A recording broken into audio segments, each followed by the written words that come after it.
Hello，大家好，香港嘅朋友，如果你想置業大灣區，又覺得深圳、珠海樓價太貴，不妨大家睇一睇我哋嘅灣區中心中山。今日阿 Locky 咧就企喺我哋中山嘅市中心，我身後嘅咧係摩天輪，隔離咧係旗江河邊嘅興中廣場同埋步行街。今日 Locky 咧就同大家介紹一下位於呢個市中心旗江河邊嘅一個項目。睇翻我右手邊咧所介紹嘅呢個項目，係啦。佢咧就係澳門發展商奧利高開發嘅一個非常之有價值嘅一個樓盤。大家睇呢個項目，其實最大嘅亮點咧，唔係呢個光景。佢夜晚呢個摩天輪同埋呢個夜景着燈起身嘅話咧，佢就係一個5星級酒店嘅一個享受住宅啦。咁我哋買屋咧係唔單止要睇呢個屋嘅間隔同埋景觀，最重要咧一點就係商業嘅配套。咁我哋呢個項目嘅樓下咧就係富華國際酒店同埋興中廣場步行街。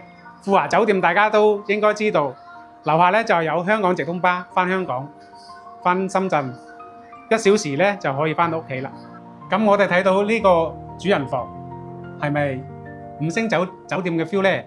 係咪？咁我哋睇返呢個房間嘅景觀，瞓喺張床度可以睇到一個光景，一個夜景，一個摩天輪，同埋一個連住中山嘅五桂山，係嘛？樓下咧就係中山公園，所有嘅風水寶地就喺呢個片區啦。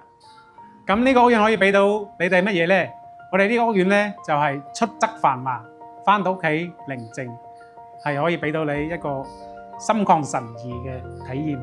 呢個開發商咧係按照以前嗰個豪宅嘅標準咧，係要賣呢個豪宅嘅價錢嘅。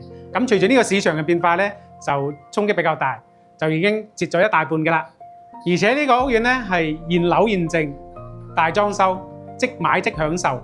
如果大家有興趣喺大灣區置業，又想揾到有價值嘅資產咧，歡迎關注我 Locky， 聯繫我 Locky 咧會安排得妥妥當當，帶大家咧嚟談判嚟睇實景。好，咁我哋下期再見。